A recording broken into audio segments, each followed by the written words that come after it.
Hi, I'm Megan Luther, Hi, I'm Pernell Quinn. and we are The Simple Life.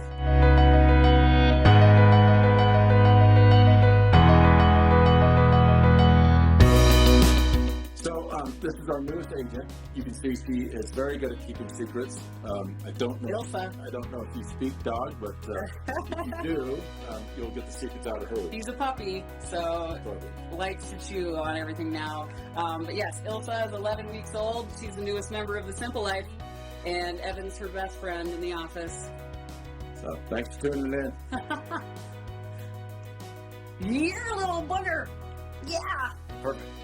Today we are talking about what is coming down the pipe for real estate agents, and NAR settled a lawsuit that had to deal with commissions for a sum of $418 million, and it's not done yet. There's some outstanding items, TBD, but yeah, Pernell talked to us about what it's all about. So the reason we're in this pickle of a lawsuit is most of the people that are in NAR nowadays have lost touch with what it is to be a real estate agent. And they have forgotten because, you get lazy and things become custom. And so what's happened is those people have forgotten that all commissions, all times are negotiable. Right. I was taught the whole time, and you know what? The world is missing Oliver Frascona so much right now. Yes, I feel so blessed Good to guy. have been taught by him. I've never ever assumed there was a standard commission. I never assumed I was entitled to compensation. I was always taught if you work with a buyer or a seller, you establish what you will get paid, and then if they wanted to offer a cooperating commission on top of that, you negotiate it into the deal. But it's always negotiable. There is one entity that, there's several brokerages that had put in their ICA agreements. not only their ICA agreements, but their basic documents for the corporation. Franchise agreements. Yeah, the agents would have to offer a minimum Right. co-op Right. in the MLS. Right. The other thing that happened, and this is something that you and I love, is MLSs are run by other agents, Mhm. boards. So you have an MLS that's your multiple listing service, and then you have a board that governs over the MLS and the people of the board, because NAR is not a government entity, as many people think. Private It is club. a private club.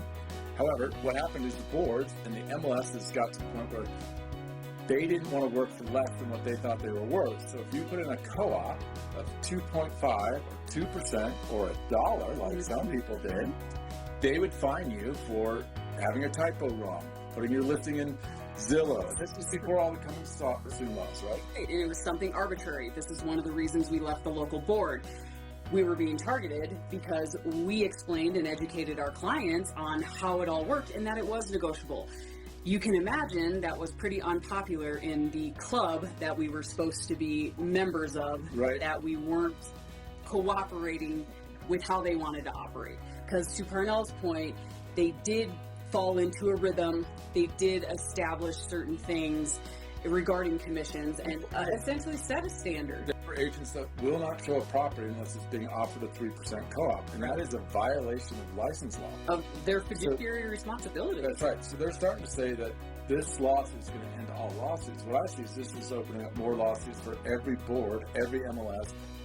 Everybody that's part of the private club NAR is probably going to end up in a lawsuit. Yeah, because anybody who has ever been told by a real estate agent that if they're selling their home, they have to offer at least X% Right. to a buyer's agent, otherwise they won't show their properties.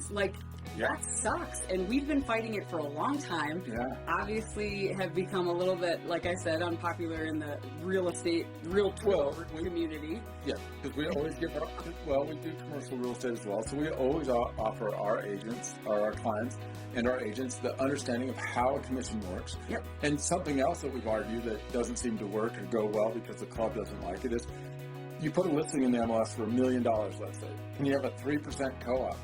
Well, if your buyer from another agency comes in and offers less than the $1 million for the house, they've actually violated that agreement, and they're no longer owed the 3% because the seller said, "I'll pay 3% if I get my $1 million." Yeah.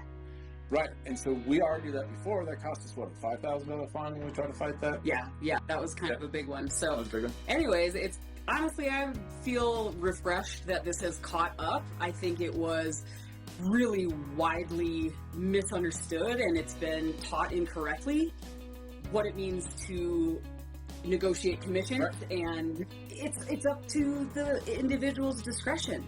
Like, you shouldn't be forced to or pigeonholed into a certain amount just because that's what a particular group wants. Yeah, what this is going to do is allow you to work with real estate agents like you would your lawyers. You hire a lawyer to defend you.